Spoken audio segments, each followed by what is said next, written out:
Hi guys, I'm the big GT fan here. Today we're going to do a review on the XR GT.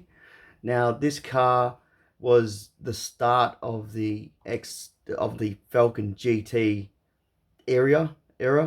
Bill Tucky, when he decided with Bill Burke to start the muscle car craze, well, he wanted the V8 available across the board. See, V8 builds were only built for the police in 1966, and before then, even in the 50s with the custom lines. But Bill Tucky and Bill Burke, they wanted the it to be arranged for all the family, the guys, the blokes back then, all the rev heads and stuff, so they could go and get this. So this was a limited special in 1967. So it was done in Victory Gold, which is GT Gold. Had all the, if you can see the badging and stuff, the badging actually shares, all the cues share from the 1965, 66, 64, 65, and 66 Mustang. So all the badging, all your, the side stripes, all the cues to the XR was from the interior cues was all Mustang. So and that's what this shares in common with the Mustang, is the cues for the badging, all the colors, and all the styling to the American Falcon, because that's really what we had available, because this really in essence was a American car. So, but in 1967, when Bill Burke came to Australia in 1965, the market for the Falcon was dwindling. Then the XP came out, and they done a 70,000 endurance test to bring the market value of the Falcon back, more or less, because Holden was winning market sales. And this car, when it was to be released, because we had the racing, Ford had the racing, they were racing hard with the Cortina in 1966, and then they changed over when this Falcon came out. Harry Firth and Bill Burke, they were the, they with this car, they homologated it for Bathurst, with Bathurst in mind. And Harry Firth was driving at the time, and he was looking for another co-driver because apparently his other co-driver got sick or something, so he couldn't make it.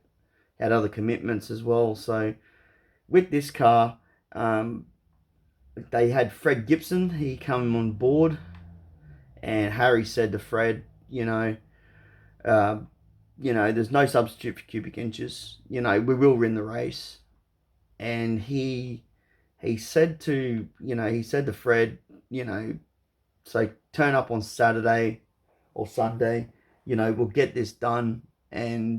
But Fred said that he couldn't, he did not know how to drive. He never drove one of these cars before. So they actually gave him the company race car, which turned into their race car, and they took it for a drive to get used to it, and then got up to Bathurst, and the racing, and with the racing, these were dominant on the mountain. They had the 289 Windsor from the Mustang. They had 225 horsepower.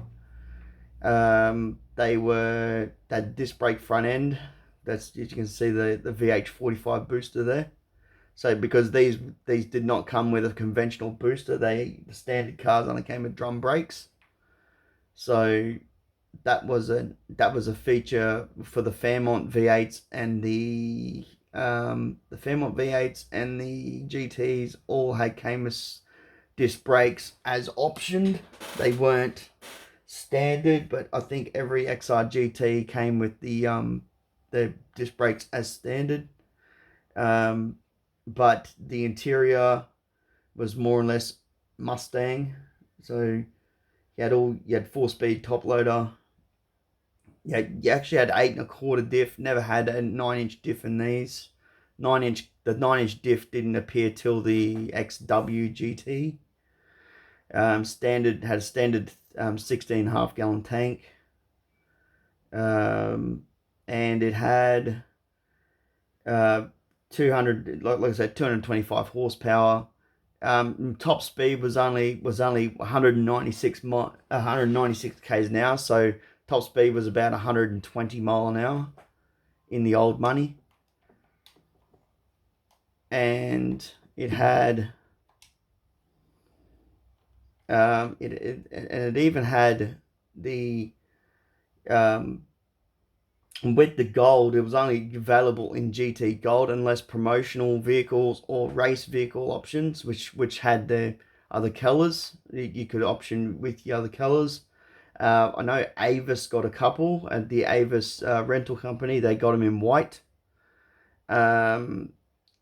I think the Bathurst ones was in white, polar white for the Pete Gagan and Leo Gagan. Now, there's a funny story there with Bathurst in 1967 with Leo and Pete Gagan. Well, they actually well, on the day they actually won the race, but then they found out that they actually cheated and should have got disqualified. Where Harry Firth and Fred Gibson actually won the race, and come down to the last 20 or so laps.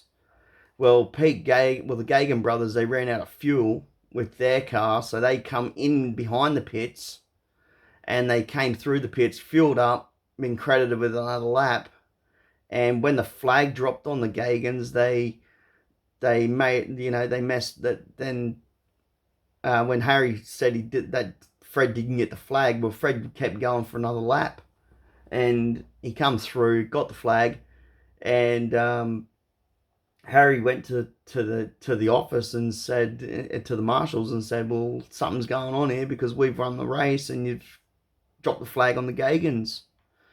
So weeks later, they rectified the situation, but it wasn't a congratulations to them on the day. It was it was a big no. That, in my opinion, they should have got disqualified, the Gagan brothers.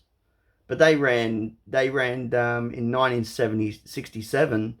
They actually ran this car with no brake change in 1967 with the Gagans, and in 1968 with the XT model, they tried to do it again. They tried to do the they tried to run the whole race again, but the disc brakes actually burnt out because these actually used to run. These were the same, almost the same equivalent pads as a Cortina, a 66 Cortina, 67 Cortina. So yeah, so they're only little brake pads. So in them days, you only had brakes for you only had brakes for like 20 laps, and then you more or less had no brakes. So Harry Firth taught him about braking and taught him, flick it in the corner, do whatever, and then, and your brakes would last. Only more or less use your brakes for the last corner. If you could use your brakes properly and just use the gearbox, and if you could change gears, use the gearbox as much as you could, your brakes would last. But I'm pretty sure that Harry Firth and Fred Gibson had one brake change towards the middle of the race. But the Gagan brothers didn't. With the XR, they actually ran the whole race with no brake change.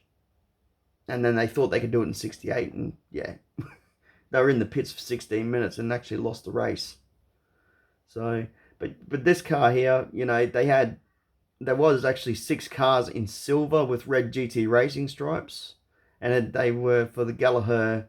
They were the Gallagher 500 cars for the cigarette company, Gallagher, which you can't advertise on YouTube or anything. So, and fun fact, the last GT in 2017 that went down the line was actually ordered, painted, and by the owner in this color to the homage of this car. So So we'll just go into a bit detail here with a bit of close up. There's the badge. The badge is like I said, they same as the XR, same as the Mustang. A lot of Mustang cues here. The with the GT, because more or less the GTs in the World War II door models, we were the first. The Australians were the first to ever have a four-door GT. And Bill Burke actually got laughed at by HQ in Detroit, the head office in Detroit, because he had a four-door GT. So they laughed at him and they didn't take him seriously. But, you know, this car, there was only 525 of them built. And yeah, there's like a lot of history. If it wasn't for this car, the racing era would still be like there was no race model before then. It was just whatever was sold to the public. So, and then the big nail in the coffin, 1976 with the XB model, which I've already done a review on. Well, yeah, after that, then we didn't see the GTs on the road for, I think it was until the EB model, when they had they did have an EA 351 GT concept car, which they say got crushed, which is all bullshit. I reckon it's still around. I reckon it's in a museum somewhere or in collectors' hands. And then we had the EL model to commemorate in 1997 to commemorate the 30 years of this GT, this XR GT.